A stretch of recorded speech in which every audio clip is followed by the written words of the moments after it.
Hello everyone and welcome to Medford Anywhere Learning TV. We're glad you're tuned in.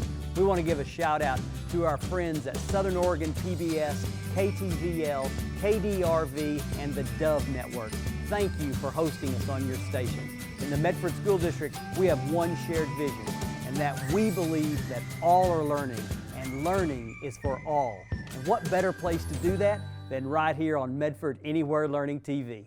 Hi everyone, it's Miss Britt from the Learning Loft Preschool at Kid Time Children's Museum, and I am so excited to see you today. We've really been missing you, and I think we're going to have a really fun day because I am in the best mood. I'm having the best day ever. I woke up and it was sunny outside, and I had pancakes for breakfast, and when I went outside, I walked down to my sidewalk and I found a lucky penny. It's just been the best day ever.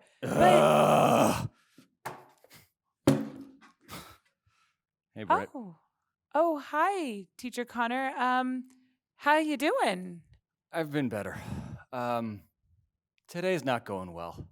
I woke up and I had this kink in my back from sleeping on the wrong side of the bed. I got up and I tied my shoes and all the laces broke. And then I went to start the car and the car wouldn't start. And then I was like, oh, I forgot to have my breakfast. So I went back inside to have oatmeal, and there wasn't any oatmeal left except for the really old kind. It was the one without cinnamon. I can't have oatmeal without cinnamon in it. Oh, wow. It's been a rough day. Yeah, it sounds like you're having a really, really hard day. Yeah. But I still think you're a pretty great person. No, can't be.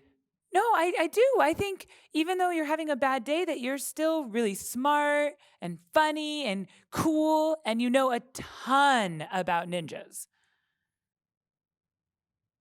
Really?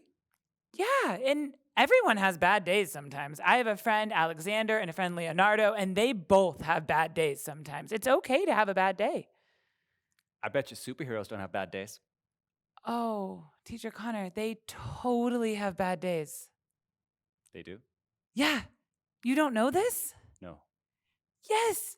Wait, you guys know that, right?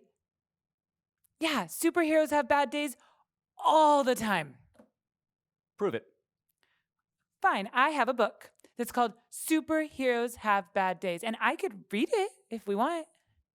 That sounds like a great idea. Should we read it? All right, let's do it. Are you ready, Teacher Connor? Yeah. Okay, it's called Even Superheroes Have Bad Days, and I'm super excited to read this book. Me too. I'm excited to listen to it. Should we try a super high five before you read it? Oh, totally. Oh. Right, we're 6 feet apart. Can't high five. All right, should we read it? All right, here we go. Even Superheroes Have Bad Days by Shelley Becker, illustrated by Ida Caban. Oh my goodness, look at this first picture with all of these different types of heroes. Let's check it out. When superheroes don't get their way, when they're sad, when they're mad, when they have a bad day. They could use superpowers to kick, punch, and pound. They could shriek. They could screech with an ear-piercing sound. They could crush wooden crates and bend metal gates. They could throw trucks and buses across several states. They could knock over buildings like towers of blocks and crumble the streets into rubble and rocks. Wow, look at him. He's punching right through that building. They could use laser eyes to ignite forest fires or fling boomerangs to deflate the town's tires. But upset superheroes have all sorts of choices. Instead of destruction and loud, livid voices, they burn angry steam off with speed of light hiking or super extreme outer space mountain biking. They race to the rescue of people in need and delight in the joy of a super good deed. They hatch super plans to help banish world sadness, building fabulous theme parks for giggles and gladness. They chase wanted bad guys with supercharged zing, dragging hundreds to jail while police dance and sing.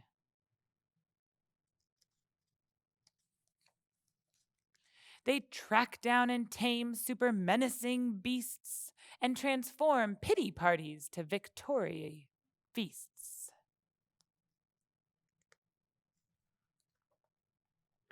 But displeased superheroes who don't feel serene could have super temptation to cause a bad scene.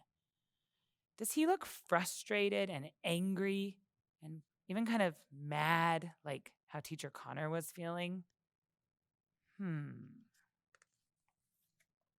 They could blast icy blizzards on hot afternoons or walloping twisters and monster typhoons. They could spin super webs super far, super sticky, and tangle up towns with their silk super icky. They could rotate the planet and mess up world time, or sit back and relax while the world fills with crime. When superheroes don't get their way, when they're sad, when they're mad, when they've had a bad day, they could super rampage. They could, but they don't. Because real superheroes just wouldn't. They won't. Instead, they dig down to their super best part, the super strong powers contained in their heart, and using their talents as true heroes should, they battle the urge to do harm, though they could. They acknowledge their sorrow, their anger, their pain, as they wait for their super emotions to wane. It's okay if they frown. It's okay if they sigh. It's okay if they slump down and cry. But when they get up and get on with their day, saving the world in the most important super way.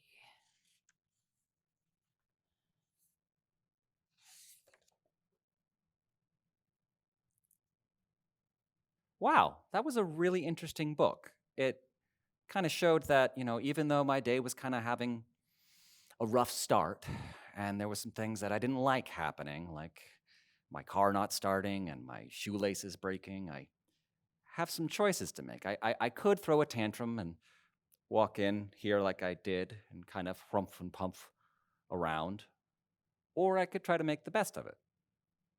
Yeah, and it's okay to be sad and mad and angry and frustrated. Totally I am all fine. of those things. Yeah, and that's totally fine. But you could also choose to maybe take a deep breath and maybe pretend to play superheroes with me. Ooh. Well, I see. I do that. I read. Okay, so the book was good, and I'm feeling a little better. But I mean, I'm still a little stiff from sleeping on the wrong side of my bed. I'm not sure if I'm really up to it. But you want to play? I would love to play superheroes. So maybe if I brought you a friend who was an expert on superhero stretching, then we could play superheroes? You have a friend who's an expert on superhero stretches? I do. I'm really excited to introduce you to him. He's so great at getting you limber and ready to play superhero. Let's do it. And we could teach our friends. That'd be awesome too.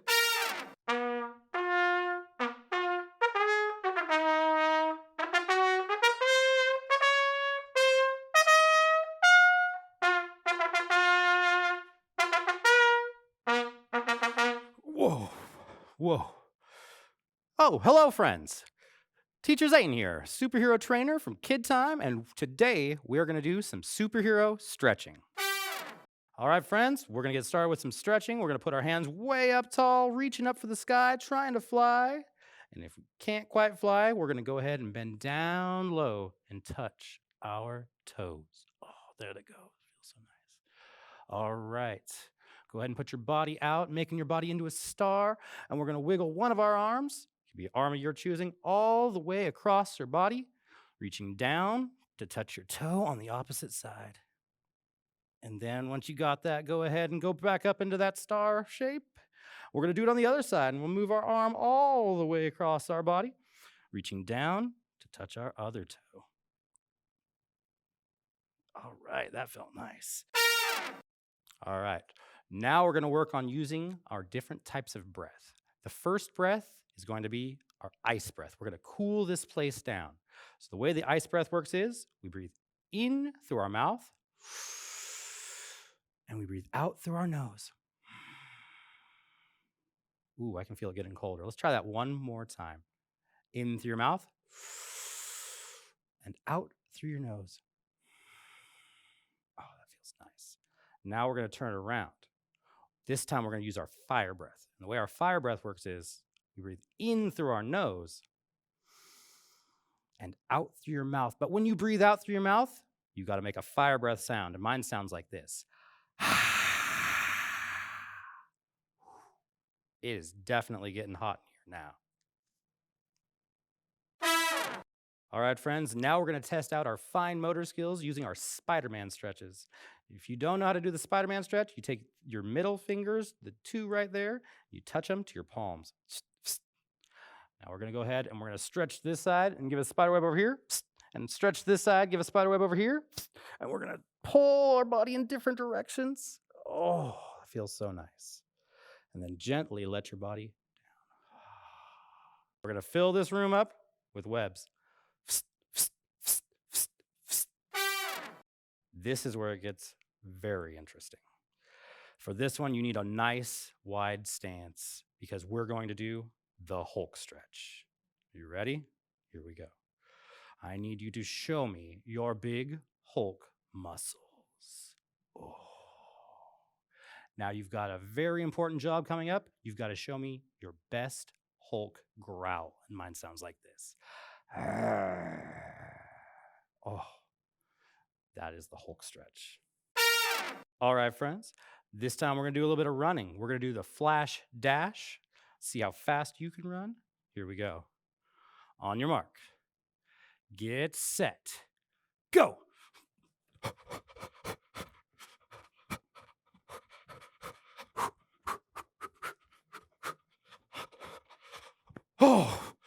Oh, one lap around the world. Oh, it takes it out of you. Oh, did you make it, friends? I bet you did. All right, friends, we're going to finish up with my favorite, the Doctor Strange pose. Go ahead and sit down on the ground. Get your legs crisscross applesauce, kind of like I am right here. Put your hands up in the most calming position you can think of. Close your eyes and start taking some slow, deep breaths. You might even feel your body getting light, almost lighter than air.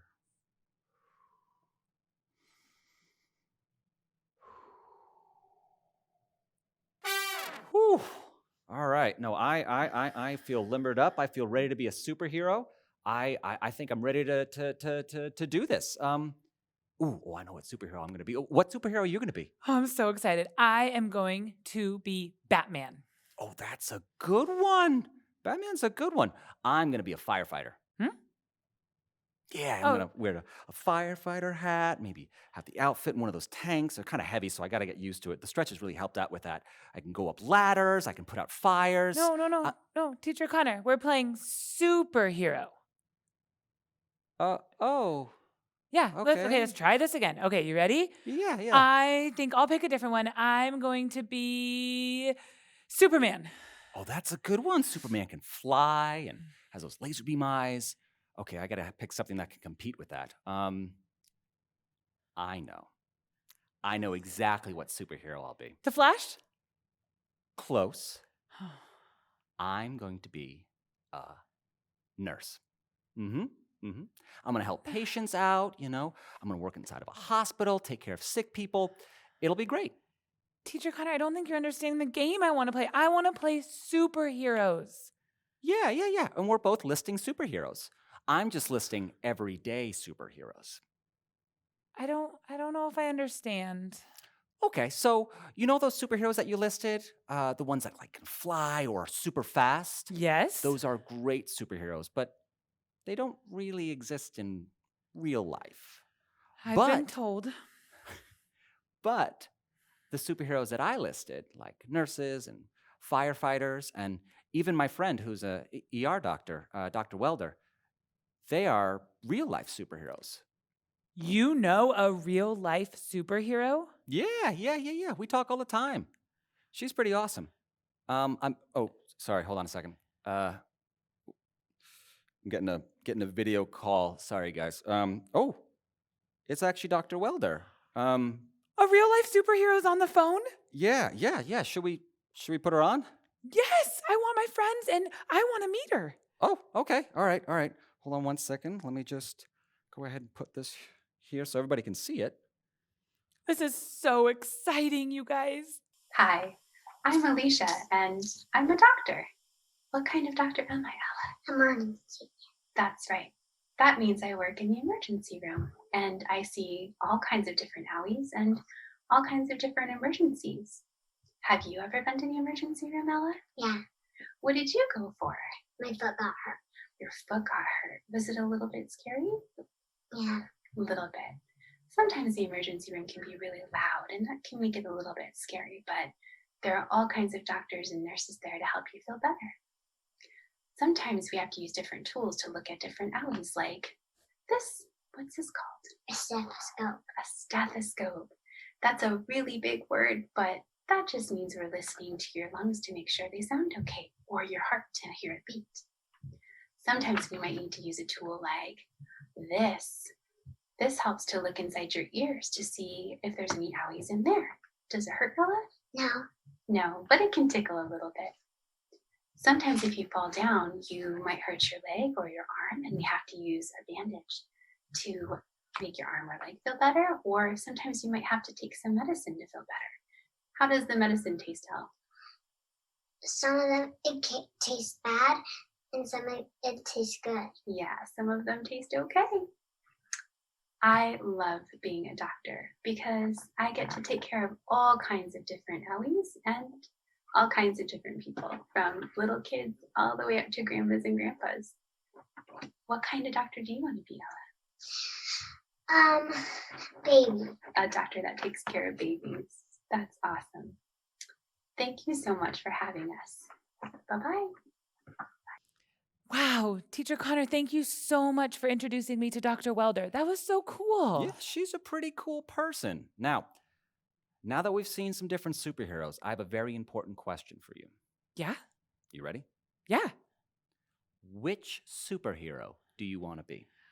Oh, I've been thinking about this. I'm really excited. Let's hear it. Okay, I want to be a ninja, a professional colorologist, an astronaut, a xylophone player, a private investigator, a therapist, a dolphin trainer, a deep sea diver, a teacher, a paleontologist / cook, ER doctor, and an animal masseuse all in one. Okay, cool. I actually have a book on that. Oh, okay. Can we read it? Yeah. All right, everybody. This next book is by my favorite musician of all time, Weird Al Yankovic. And it is called When I Grow Up.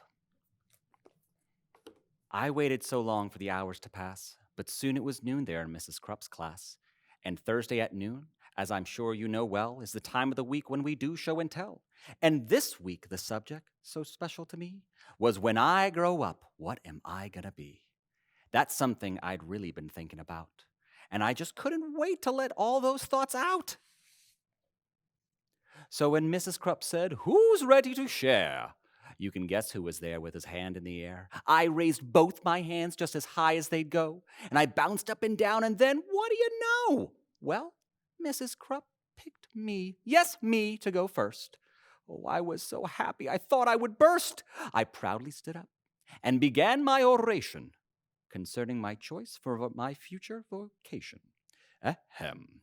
Esteemed friends and colleagues and dear Mrs. Krupp, I know what I'm going to be when I grow up.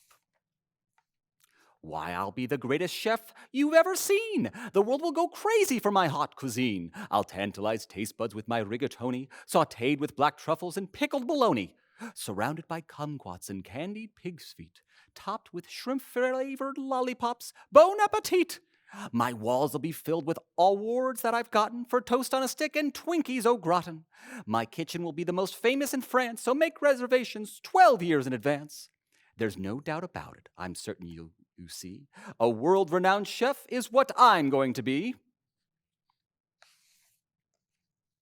That's very nice, Billy, sweet Mrs. Krupp said. Who wants to be next? Maybe Susie or Fred? I said, hold the phone now. I haven't departed. Hold on to your seats, 'cause I'm just getting started. See? Maybe instead I could be a snail trainer. Man, that would be awesome. Why, that's a no-brainer. I'll teach all my snails to do really neat tricks. They'll play dead, roll over, and even fetch sticks. Of course, all the sticks will come back 2 years later, but working with snails, I mean, what could be greater? They'll do any stunt that I like. Holy moly, I'll train them to pedal a bike really slowly. Then ooze, through a huge ring of fire, and crawl at a snail's pace across a high wire. Then finish by writing my name with their trails. That's right, I'll be Billy, the master of snails. Or else maybe I'll be the lathe operator who makes the hydraulic torque wrench calibrator, which fine-tunes the wrench that's specifically made to retighten the nuts on the lateral blade that's directly beneath the main radial sockets inside cooling systems on X-14 rockets. And since this profession's as cool as can be, well, who would be better to do it than me? Say, here's an idea. Perhaps just for laughs, I might make a living by milking giraffes. It's oh so cliche to get milk from a cow, and I bet all those cows need a break anyhow. Imagine me milking way up in the air. I'd use a tall ladder instead of a chair. What? Milking giraffes? Mrs. Krupp said. Oh, please. I countered, how else could we make giraffe cheese? Now, don't interrupt me. I'm not through yet. There's still lots of stuff that I'm planning to do yet. 'Cause maybe I'll be a gorilla masseuse. Or an artist who sculpts out of chocolate mousse. Or a rodeo clown, or a movie director, or maybe a professional pickle inspector, or a big sumo wrestler, or a hedge fund investor, or a smelly pit-sniffing deodorant tester. Ugh, that sounds gross. Or I'll be an expert on nuclear fission, or else a foot model, or a friendly mortician, or waiter, or skater, or master debater, or dinosaur dusting museum curator, or TV repairman, or sidewalk sign waver, or part-time assistant tarantula shaver. And that's about when Mrs. Krupp said, Now, Billy, please make up your mind. This is getting quite silly. Which one of those things are you going to choose?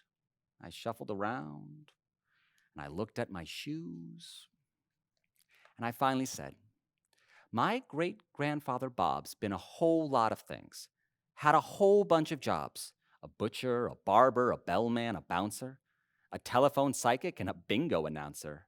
You know what? He just turned 103, and he's still not quite sure what he wants to be.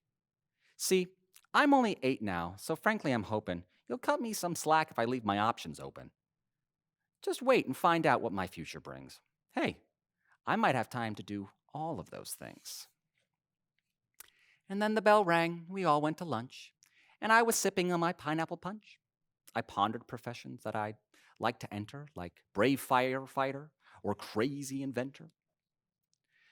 Or maybe, just maybe now, when I grow up, I can be a great teacher like dear Mrs. Krupp. Says Teacher Billy for Mrs. Krupp. Love, Billy.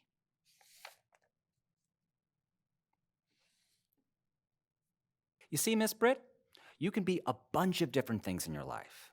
But now since we're playing superhero, which one superhero do you want to play as?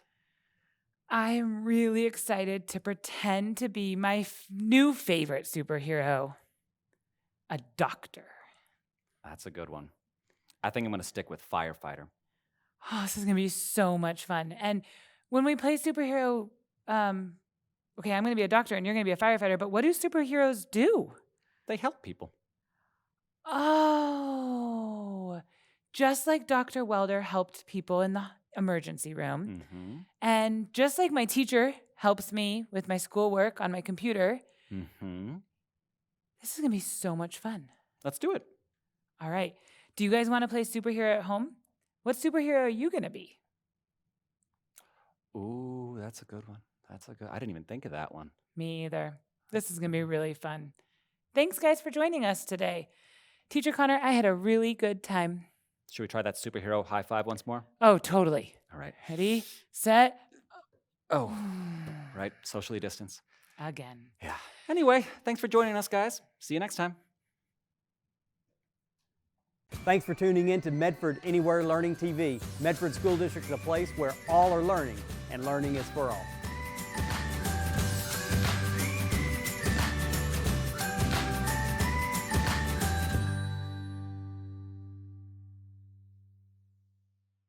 So nice to meet you too, Dr. Champion. And yes, I have a couple of questions.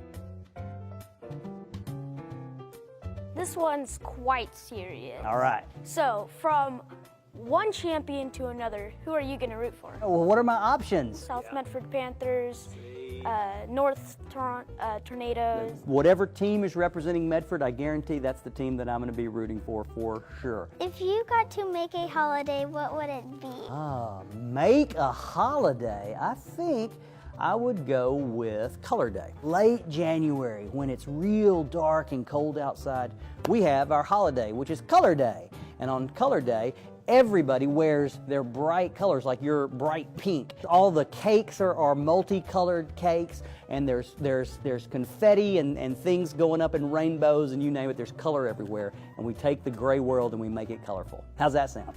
Good. It's pretty good. Thanks. What state are you from? I grew up and spent most of my life in Texas. I was born in a small town right in the center of Texas. I started teaching at an elementary school in Houston, Texas. And I taught elementary theater arts for a number of years in the Austin area. Have you been on Pottermore before?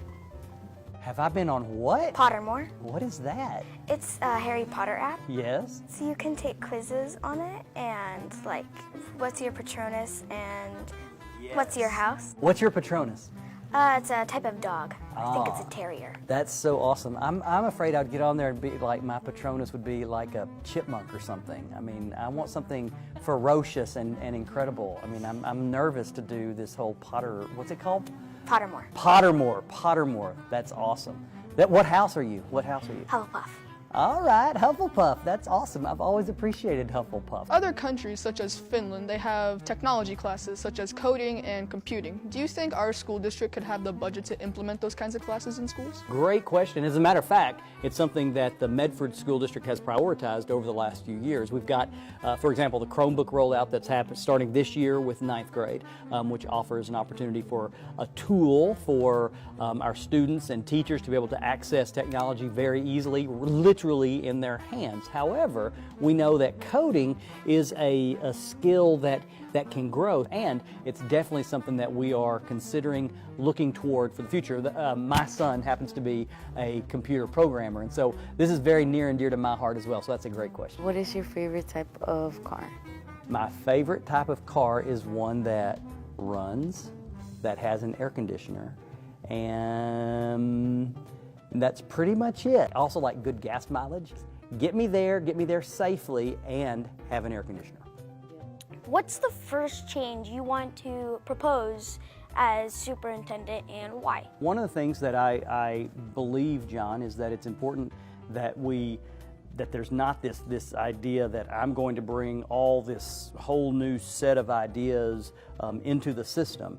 That actually what we need to do is together with teachers and with principals and with students and with all of us, the board, coming together and saying, here's who we want to be, here's where we want to go, and then let's talk about then how we get there. So this idea that I'm some sort of magician who has all the tricks to make all those things happen, that's not the way it works. What happens is we together have the best ideas together. And so one of the pieces that I want to bring is to make sure that we're doing that we're bringing the voices of teachers and students and principals, central office folks, and the community together so that we can make some things better.